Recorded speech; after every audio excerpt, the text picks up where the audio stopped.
It's story time!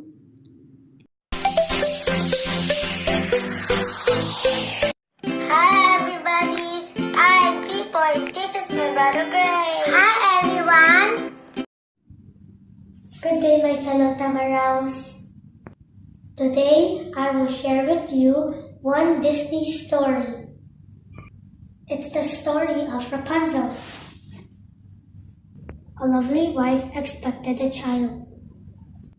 The pregnant wife insisted that her husband should bring Rapunzel a salad leaf and fruit salad.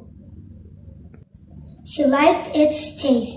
She forced her husband into stealing Rapunzel from the garden of an enchantress who lived nearby. The husband loved his wife very much. He wanted to fulfill the wish of his wife at any cost. So he made up his mind to go to the garden of the enchantress. He climbed up the tree and picked fruit. He plucked Rapunzel leaves too. He did all this for the sake of his lovely wife. The enchantress caught the husband in her garden. She stopped him from plucking fruit and Rapunzel. She was very angry with the couple. The husband pleaded for mercy from the enchantress named Dame Gothel. Dame Gothel forgave him but asked him to give the newborn child to her. The husband agreed. When a girl child was born, Dame Gothel came to pick her up. The husband and the wife cried a lot, but they were helpless. The enchantress reared the girl. She called her Rapunzel. The girl had long gold hair. She was pretty beyond comparison.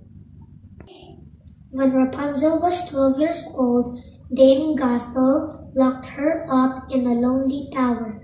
At its top, there was no stairs to reach the room of Rapunzel. If Dame Gothel wished to meet Rapunzel, she would sing a song. Rapunzel threw down her long golden hair, and the enchantress climbed up the tower with the help of hair. One day, Rapunzel was busy singing in her tower room. A prince happened to pass by. He was enchanted by her sweet voice. He wanted to climb up the tower, but did not know how to do so. Then he saw how Dame Gothel climbed up the tower. Dame Gothel was not there. The prince called Rapunzel from the ground. He begged to let him come in. She agreed and brought him into the tower room. They fell in love with each other. Dame Gothel learned that the prince and Rapunzel were in love with each other.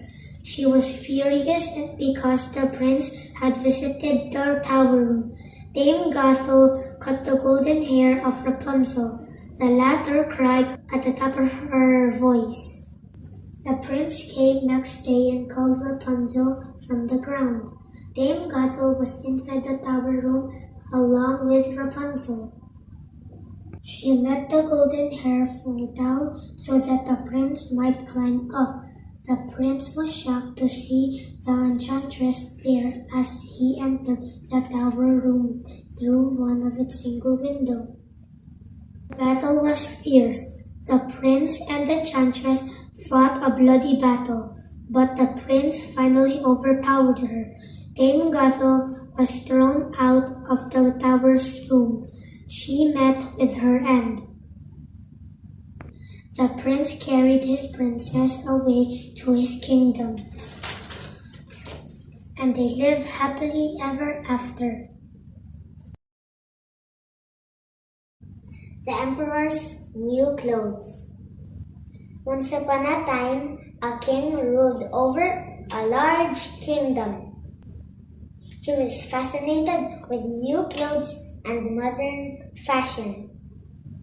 One day, two fraudulent weavers came to the king's minister. "We make marvelous clothes from marvelous fabrics," they asserted in front of the king.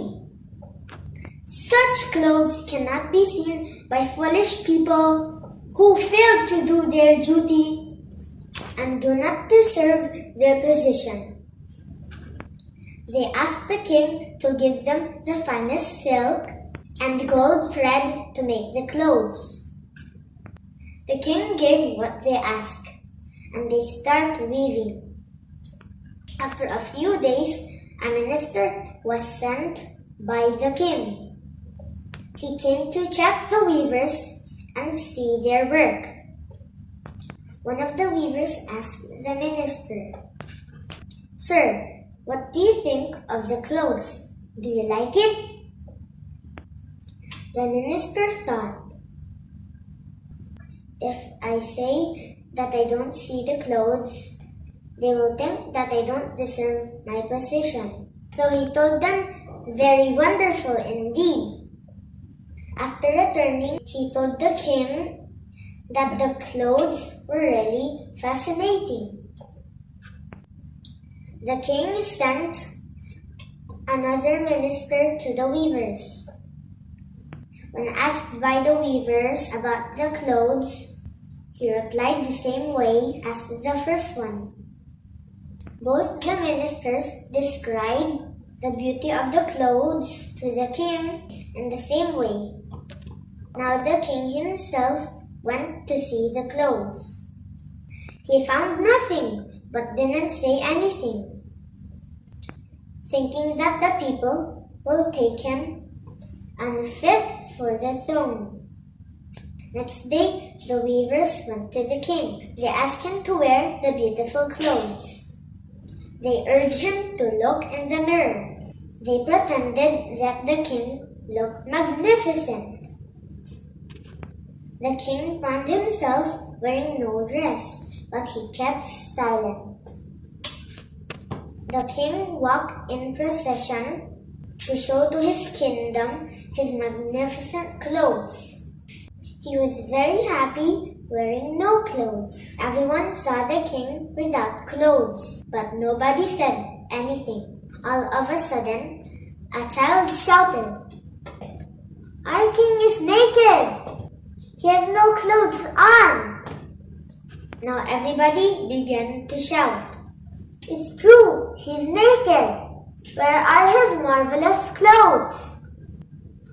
The king felt ashamed, but he kept mum. Now he understood everything. He went back to the palace and he realized he was befooled by the weavers who fled from the kingdom with the finest silk and gold thread. Remember, my friends, it is not good to pretend to know everything, just so as not to look foolish, because in the end, we will look more foolish. Thank you. The Woodcutter and the Water Fairy. Once upon a time, a woodcutter was cutting tree near the river. Suddenly, the axe slipped from his hands, and it fell down into the river. He searched in the river, but he could not find it. He was so sad that he sat near the river. Suddenly, a water fairy appeared. "Why are you worried?" she asked in a soft voice. "My axe has fallen in the river. I don't have another axe," the woodcutter said in a sad voice. The water fairy assured him that she would get his axe, and she disappeared. "Is this golden axe yours?" she asked when she came back. "No, it's not mine," honest woodcutter refused promptly. The water fairy again disappeared, and this time she came out with a silver axe.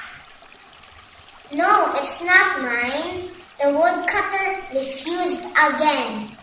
Impressed by his honesty, the water fairy gifted him both the axes. The golden and silver axe together with his iron axe. Remember, children, honesty is the best policy. I hope you like my story. See you next time. Bye.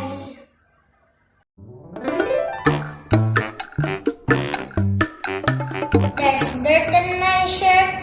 There's leaves in my hair. There's mud in my boots. But I don't care. Playing outside is so much fun. To breathe the clean air and feel the warm sun. Stand in a puddle or climb a big tree makes me quite happy. Just look and you will see.